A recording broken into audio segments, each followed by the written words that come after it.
After a 7-year hiatus from the touring circuit, Lily Allen is stepping back into the limelight with a vengeance, armed with her most audacious album yet. West End Girl, her latest release, isn't just a collection of songs. It's a sonic Molotov cocktail hurled at the remnants of her shattered marriage to David Harbour.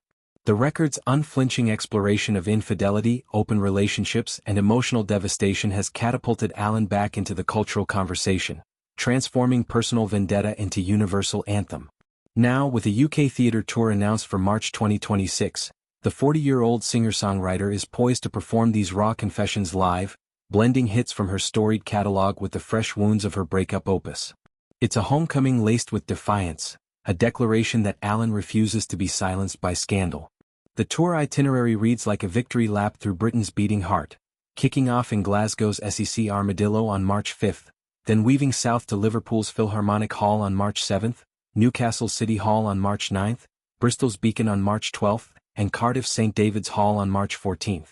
The climax arrives in London, her spiritual home, with back-to-back nights at the iconic Palladium on March 17th and 18th. Each venue, steeped in theatrical history, suits Allen's cabaret-infused style, a deliberate choice that nods to the album's West End-inspired title.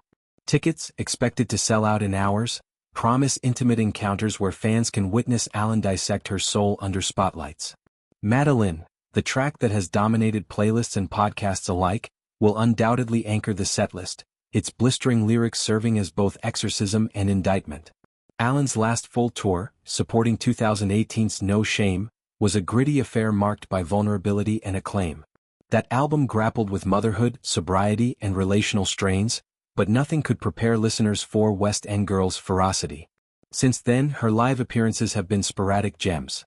A surprise duet with Olivia Rodrigo at Glastonbury in 2022, where they traded verses on empowerment, and a whimsical animated set at this year's Worthy Farm Festival, complete with puppetry that mirrored her playful yet piercing persona. These moments kept her flame alive, but the full tour signals a renaissance. After Harbour's alleged affairs, plural as Allen has hinted, derailed her world, music became her anchor. The split last December sent her to a high-end trauma retreat, but from those ashes rose an album penned in a feverish 10-day sprint. Madeline stands as the record's emotional core, a direct address to Harbour's mystery paramour, pseudonymized for poetic punch. The song unfurls like a courtroom drama, with Allen interrogating the affair's contours. How long has it been going on? Is it just sex or is there emotion?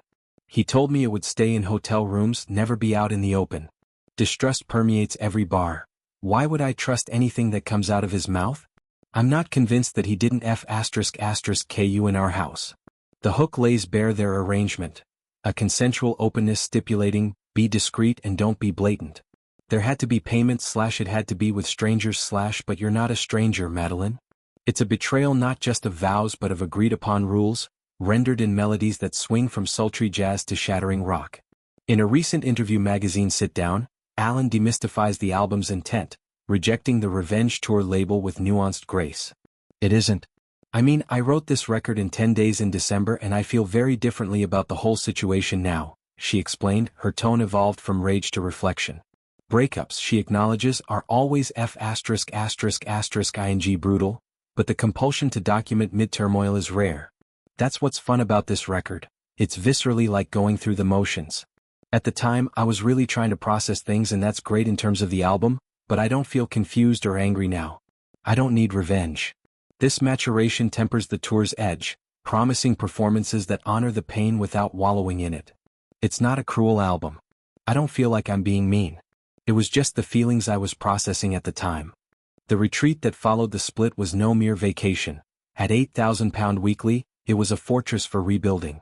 There Allen confronted the dark feelings, emerging with clarity that infused her work. As a mother of 2 daughters from her prior marriage to Sam Cooper, she balances fame's frenzy with fierce protectiveness, channeling maternal resolve into her art. West End Girl isn't solipsistic, it's solidarity, inviting women worldwide to see their own heartbreaks in her harmonies. Critics hail it as her boldest since All Right Still, praising its lyrical scalpel and sonic eclecticism, from orchestral swells to electronic pulses. Touring after such a gap carries risks. Vocal rust, emotional rawness under scrutiny. Yet Allen's history suggests triumph. Her 2009-02 arena residency sold out, blending the Fears pop bite with covers that showcased her contralto depth. Post-No Shame, she leaned into theater, starring in 2:22 a.m. Ghost Story, honing stagecraft that will elevate this outing. Expect reimagined classics, Not Fair, F*****U, juxtaposed with West End girl deep cuts, perhaps guest spots from collaborators like Billie Eilish, who has cited Allen as an influence.